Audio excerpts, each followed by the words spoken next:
นี่เราเลยเปิดภาพมากะตัวไอแดงมาส่งไม่นี่เลยทอดคันนี้เลย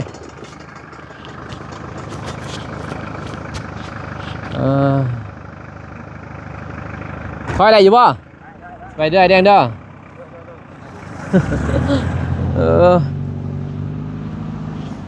สร้างเขานอนอยู่พี่บ่คนไปนอนมิตรพ่อเฒ่านี่ป้าอยู่นี่ก็ได้เรียกอยู่นี่แหละโอเค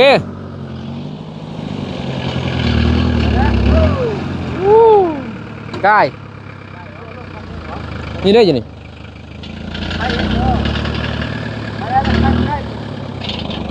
โอเคไปนี่แหละ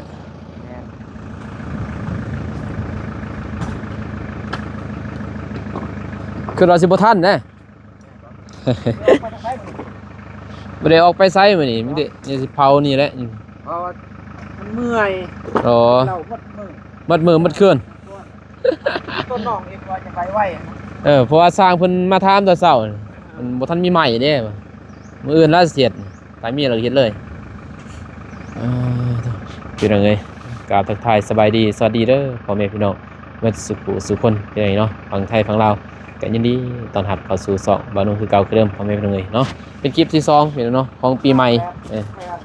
ทางบ่าวเท่าไหร่ว่ามา80แผ่นปะอันน่ะให้พวกน้องดูโอ้80แผ่นพุ่น50ก็พอแล้วข่อยมันก็เรือเพื่อเลยมีแต่เทคานลอยซื่อว่ามันเอ๊ะตอกแล้วก็ทอดออกตอกออกเด้อันนั้นว่าเนาะสูตรมาคันไว้จะได้มันหมดแต่ซ้ำนั่นและ60แผ่น60แผ่นพุ่นซ้ำมาอันก็ได้เฮาก็ซื้อป้ายซื้อเนาะสิได้ซื้อนะเอาตอกแล้วก็ทอดออกตาสิได้บ่เด้อแต่จ้างเขาโดยบ้านนี่แหละไว้ใส่มีแต่ทอกนี่มีแต่ตั้งเสาแล้วก็เทคานก็บ่ทันเราก็บ่ทัน14ล้าน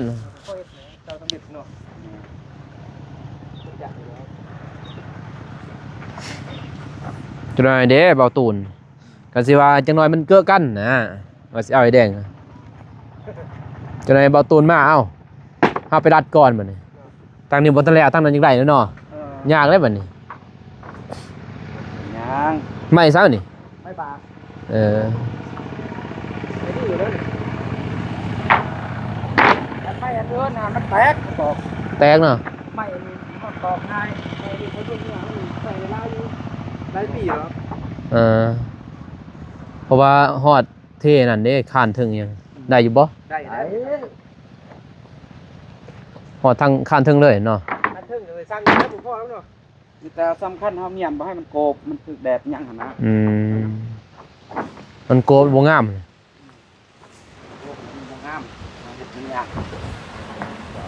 มีแต่สีน้ำใส่เนาะสิเรียนแนมอื่นนะสิเรียนมือเราก็เฮ็ดเลยแล้วมือหมูเรียนยังดอกมือเราก็เฮ็ดบ่กบติมือเดียวนี่มืออื่นเราก็เฮ็ดเลยมาปกมันพร้อมบ่ได้แดดนะนี่มันสิหมดได้บัดสวยลงเลยบ่ได้ไปไสเบาตูนเบาเจ็บเบาพลเมื่อพุ่นเมื่อสวรรค์เขตไปเตียงเหรอแม่นไปหาบ่เตียงพยายามแล้วเนาะโดยไปหาผู้ใหญ่นำแน่สิมาเยี่ยมยามตั้งไสได้ล่ะบ่เพื่อนเขาเองนั่นแหละเฮ็ดเอง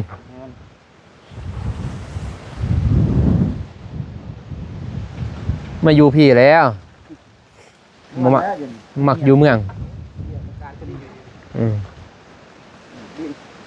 มึงเงียบด้วยตะแรงมาแซ่คือกันเนี่ยทางนี้แซ่ แต่ว่าคะแนนมันคืออยู่เมืองมันอัพหลาย ไออาร์ได้อยู่หันนะคือเห็นคือไอายเห็นนั่นแหละมันโอ้คนเต็ม แต่อยู่ในเมืองยังไงกลุ่มอยู่มาอยู่บ้านนอกซ่าหน่อยบ่ไง ปล่อยมักจังสี่แหละ บรรยากาศเนาะ แล้วปัจจุบันบ่ได้สู้อยู่นะท่านบ่มึงมีเวียกหยังอยู่หน้าพุ่นแหละ อยู่หันแล้วมวนอยู่แถวบานนาลิงกันมวนบรรยากาศมันดีกว่าอยู่ไก่ทางใหญ่สำว่าทางใหญ่ได้แต่นี่รถพลังเต็มจะหึ่นพลังแลนเลยอยู่ ก็ได้แรงฝรั่ง พลังร้ายไปเรื่อยเมื่อวานนี่บ่นี่ แม่นปากภาษาฝรั่งเป็นฝรั่งแว ตั้งห้านนั่นเด้ห้านกาแฟ เออ คายกาแฟนี่ก็โอ้ยก็ได้แน่นี่ กาแฟสดบ่ เนย ยันป้ายตุกภาษาเลยคล้ายกับสี่ฝรั่งมักกันเลย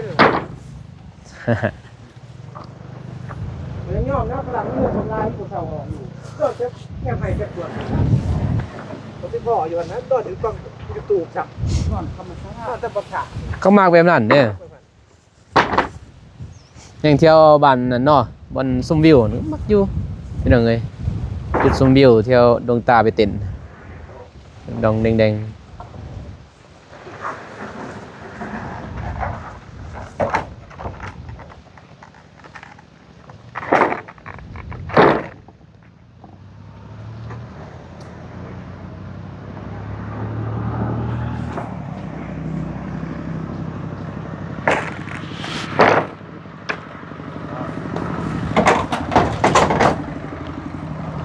50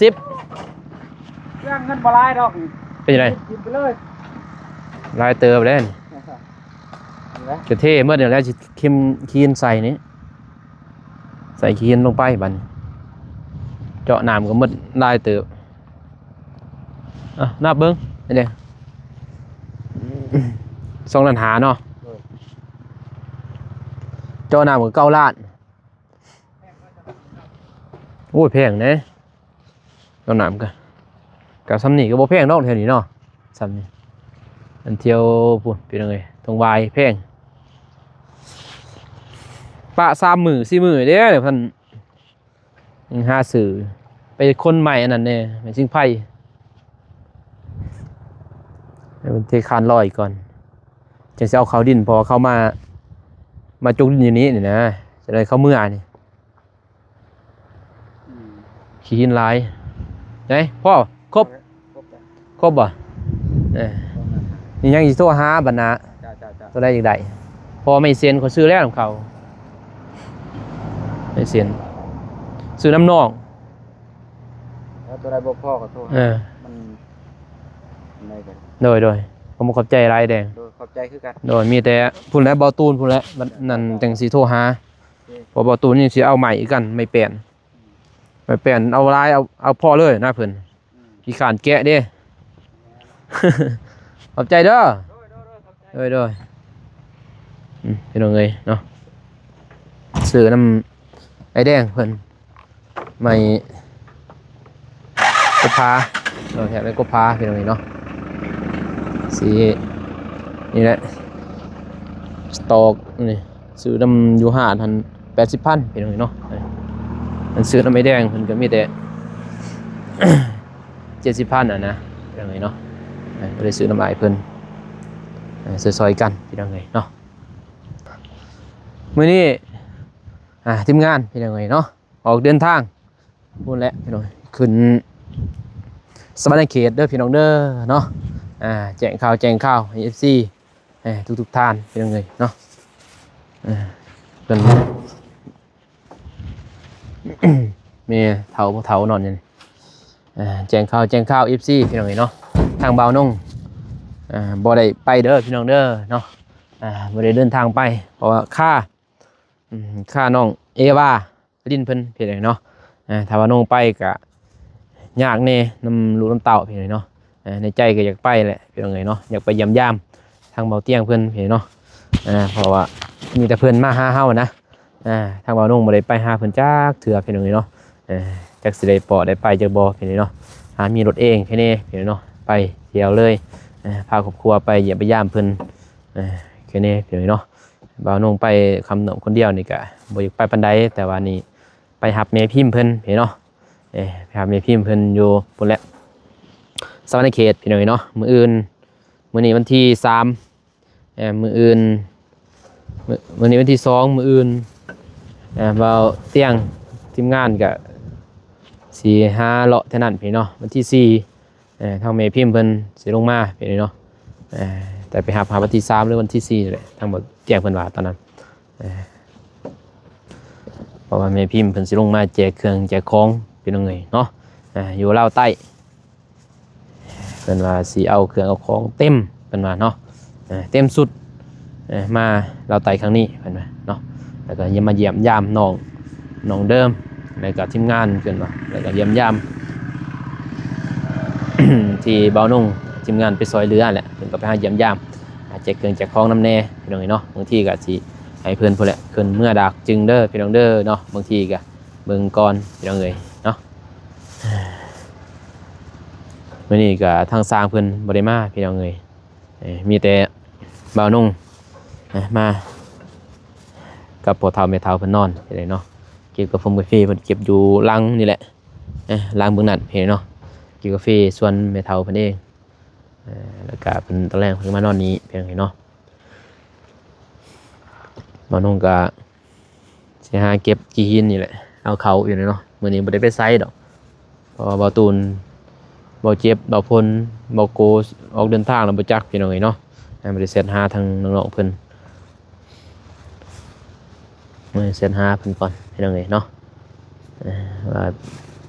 ไปแล้วยังว่าเบาเตียงเป็น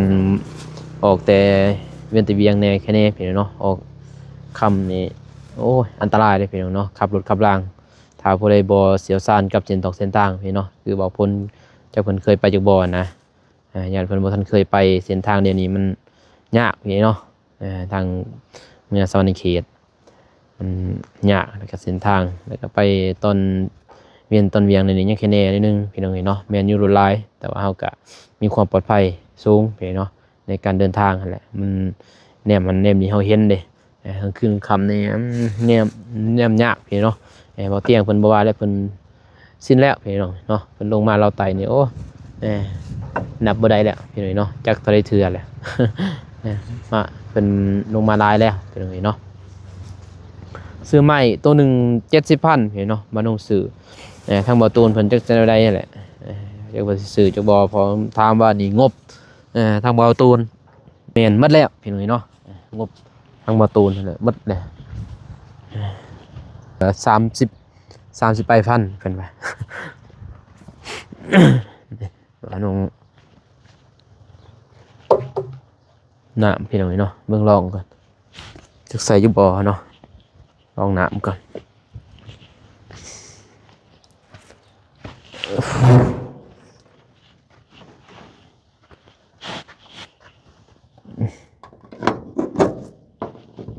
โอ้ถอดจ้ะเนี่ยแหละเพิ่นถอดไผ่พี่น้องเอ้ยเนาะผมมีไผ่เลยไปถอดแล้ว เราจะเอาไผ่ฝ่าเขาพี่น้องเนาะก็บ่ได้เอาเขาจักเถื่อไฟฟ้ากันโอ้โอกโหลดพี่น้องเนาะไฟฟ้ากันบอกเพิ่น เอาเขาก็บ่ได้เอาเขาจะในใดไฟฟ้าก็ได้แต่อาทิตย์ก่อนพี่เนาะจนหอวันเสาร์อาทิตย์นี้แหละจนหมดอาทิตย์หนึ่งเลยก็ยังบ่ทันเห็นไฟฟ้ามาบาดนี้โทรถามเพิ่นละเอียดพี่น้องเนาะจะคิดจังใดเฮาก็จะเอาลงไฟนะสบายใส่ไฟเองนะจะสร้างเพิ่นเฮ็ดงานมื้อนี่แหละมันสะดวกสบายเพิ่นตัดเหล็กตัดลาอันนี้ดึงมาแต่ฝุ่นพี่น้องเนาะว่าพี่เบิด7 ล้าน6 แสน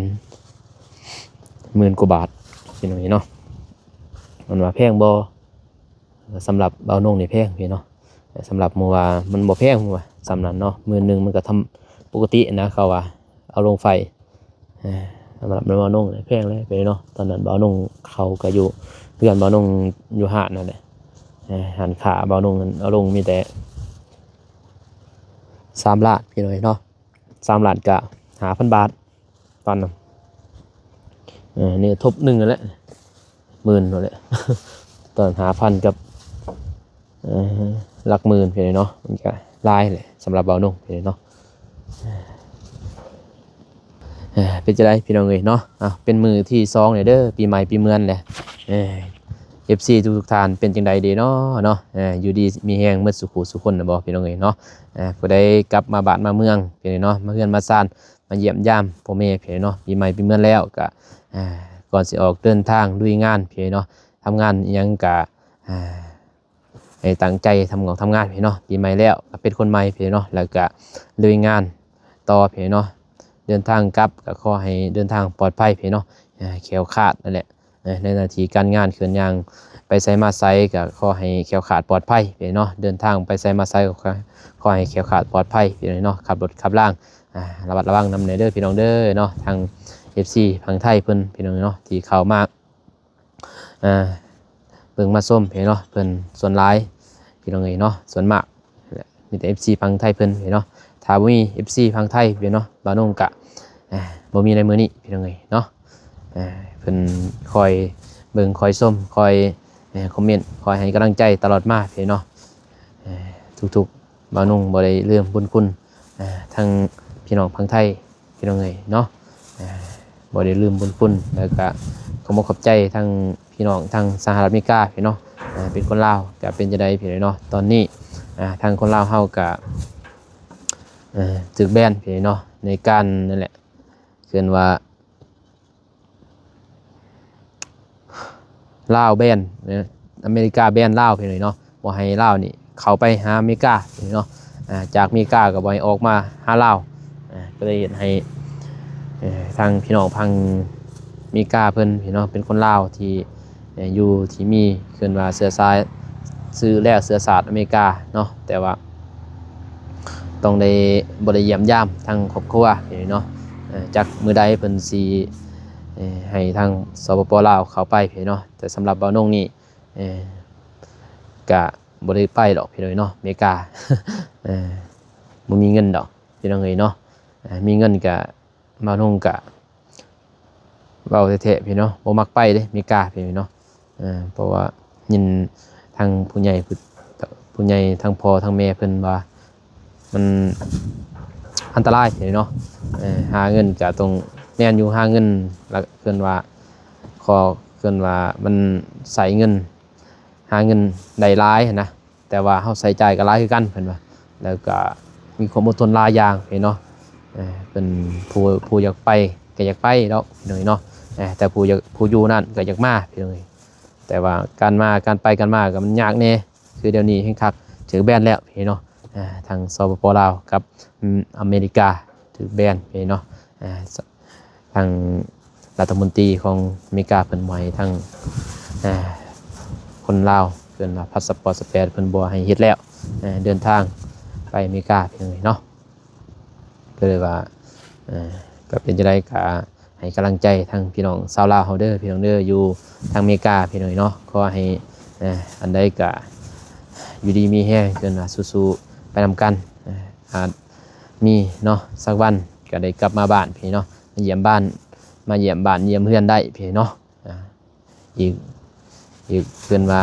จักเท่าไรปียังเพิ่นฮู้พี่เนาะมีแต่ให้กำลังใจแหละทั้งพ่อทั้งแม่ทั้งอ้ายทั้งเอื้อยทั้งน้องเนาะอยู่อเมริกาเด้อพี่น้องเด้อเนาะ FC เพิ่นอยู่อเมริกาเป็นกำลังใจให้เด้อบ่าวนงเป็นกำลังใจให้ตลอดไปเด้อพี่น้องเด้อโดยโอเคพี่น้องเนาะคลิปนี้บ่าวนงก็มีหลายพี่น้องเนาะมานี่แหละเอาไม้เอาตอกขอกหน้าเว้าไปหลายเรื่อยๆพี่น้องเนาะเว้าจน จักไปฮอดไซแหละพี่น้องเนาะไปฮอดอเมริกาแหละมีแต่โอเคพี่น้องเนาะบ่าวนงก็มาสิแจ้งให้ทาง FC แหละพี่น้องเนาะมื้อนี้ทางทีมงานเพิ่นว่าสิเดินทางไปพี่น้องเนาะว่าจังได๋ก็เราเบิ่งเราชมทางศอกเบาตูนเบาพ้นเบาเจ็บเบาโกบ่พี่น้องเนาะทาง FC เพิ่นก็ให้น้องบ้องไปแน่เพิ่นว่าเนาะอยากให้น้องบ้องไปเพิ่นว่าในใจก็ทางเบาตูนก็อยากให้ไปอยู่พี่น้องเนาะแต่ว่าเฮาจังได๋ เข้าโจมตีเบาตูนอีกเพิ่นเนาะว่าเบาตูนเป็นคนนั้นนี่เพิ่นเนาะกับเบาพลเบาเจ็บนะไปบ่ได้เกิดว่าเนาะคือไปปากเซ่สุดก่อนนั่นแหละเพิ่นโจมตีนั่นนี่นะก็เลยว่าเพิ่นบ่กล้าเอาไปเนาะน้องบองเพิ่นว่าแม่นอยู่ฮักแพงเกินว่าแต่ว่าก็บ่กล้าเอาไปพี่น้องเอ้ยเนาะมียังถ้ามีรถมีรางเกินว่าไปอยากไปเที่ยวไปยังไป2คนเพิ่นพี่น้องเนาะทาง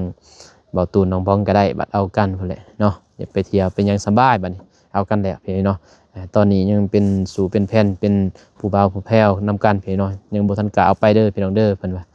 แต่เขาก็ยังบ่ทันฮู้พี่น้องเนาะบางทีเพิ่นอบรมกับทางพ่อทางแม่ได้แหละบางทีเพิ่นก็สิไปพี่น้องแต่เราเบิ่งเราส้มแหละพี่น้องเนาะว่าน้องบองสิได้ไปบ่กับเบาตูนก็รอเบิ่งรอส้มเด้อพี่น้องเด้อในคลิปเบาตูนเบาเจ็บพุ่นแหละไปลุ้นเบิ่งพี่น้องเอ้ยเนาะโอเคพี่น้องเนาะคลิปนี้บ่าวนุ่งกะสิจบที่นี่ก่อนพอมีพี่น้องเนาะขอขอบใจขอบคุณทางผู้ใหญ่ใจบุญทุกท่านที่กำลังติดตามรับชมพี่น้องสบายดีปีใหม่อีกครั้งเด้อพี่น้องเด้อเนาะพบกันใหม่คลิปหน้าคลิปนี้ขอกล่าวคำว่าสบายดีเด้อพี่น้องเด้อไปบ๊ายบายพี่น้องเอ้ย